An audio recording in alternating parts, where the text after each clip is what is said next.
All right, we got a motorcycle officer.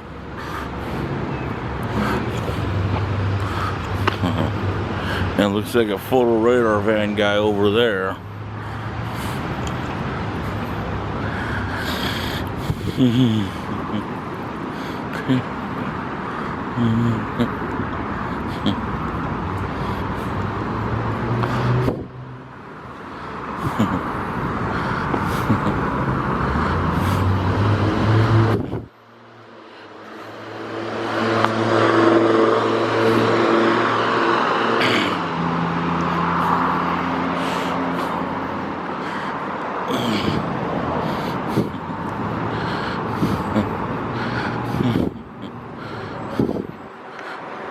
Oh no, you just got one of those expensive cars.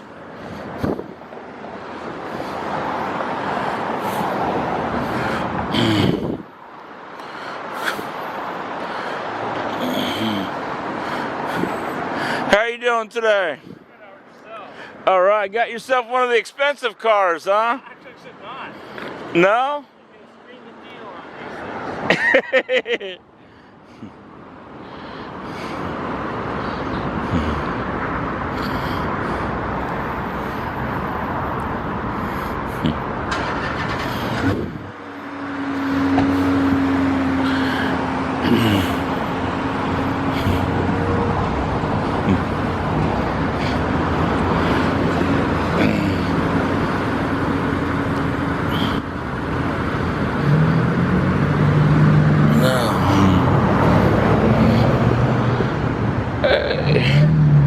Hey, how you doing?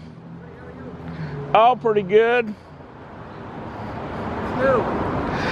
Oh, just kicking back. Thought I'd see what the precinct over here is like.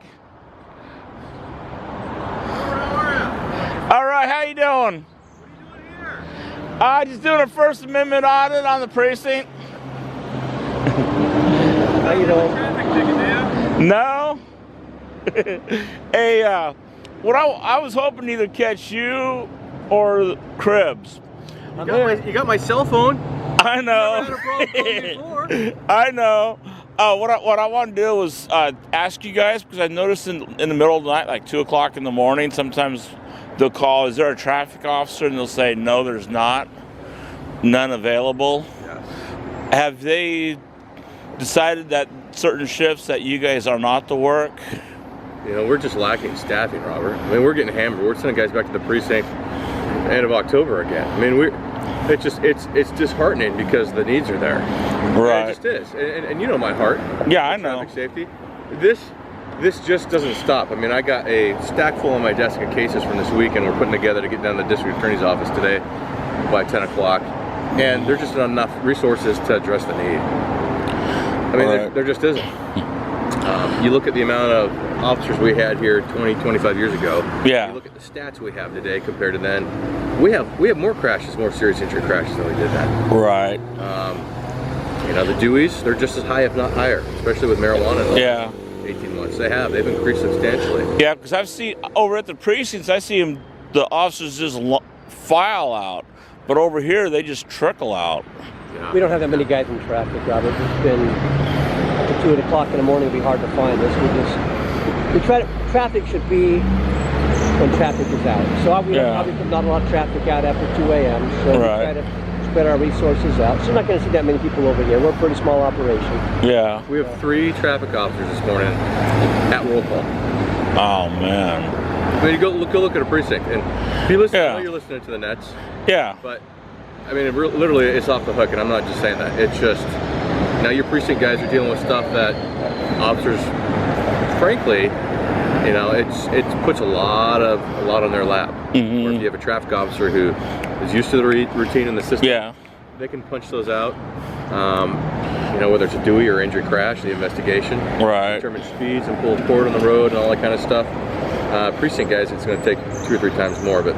Yeah, because like it just seems like it's been happening a lot lately.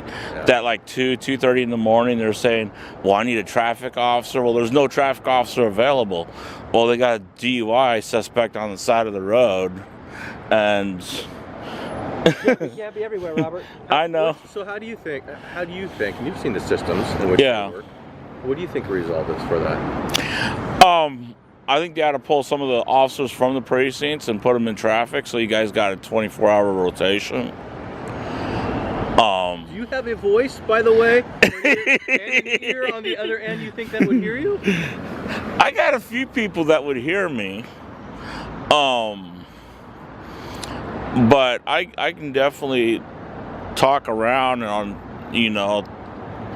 do what basically, yeah. I mean, you guys need a 24-hour rotation because there's I don't think a suspected DUI would go unchallenged by a precinct officer, but if there's no one to do a DUI tests, then it's hard to get someone with DUI. Because first thing the attorney's going to do is say, well, did you do a field sobriety test? No. Why? Well, I don't do them.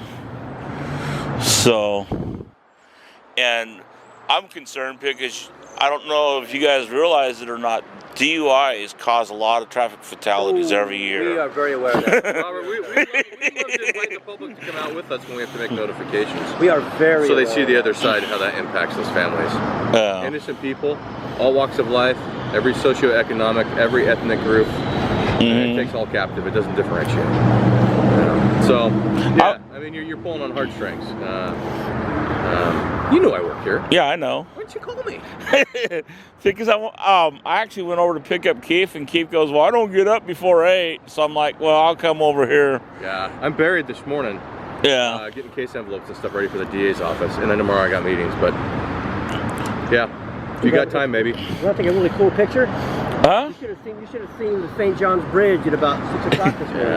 Yeah. Mount Hood. Just don't lean over too much to get a picture. No.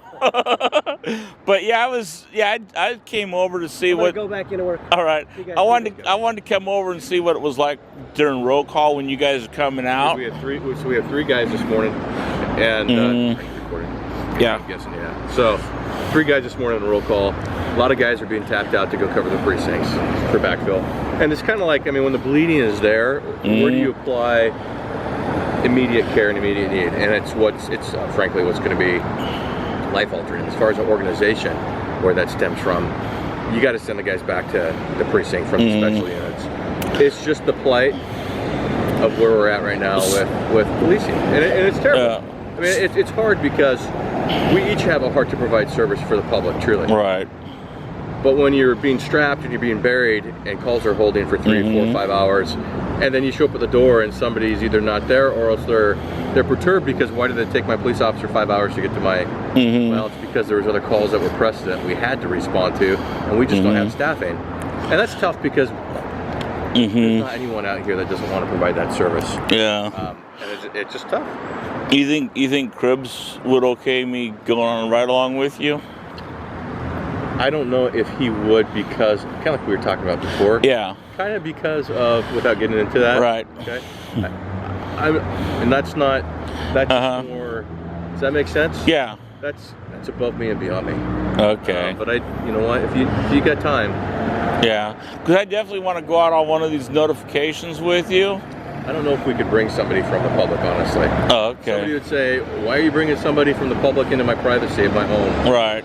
So invasive with such a nature and information that you're communicating that would come back to bite us. Right. Even if it was somebody from a political nature, honestly, from the mayor's office that wanted to come, I think of what that represent at that time. Yeah. Could come back to because I think, my personal opinion, if people actually seen what DUIs cause, maybe there'd be less DUIs. People might sit there and say, hey, check this out. I don't want to cause this. I've seen this. I don't want this. And because people sit there and drink, oh yeah, I can get home, no problem, and stuff like that. They wind up in a crash. Yep. Yeah, they do. You know. They do. Call me next time. All right.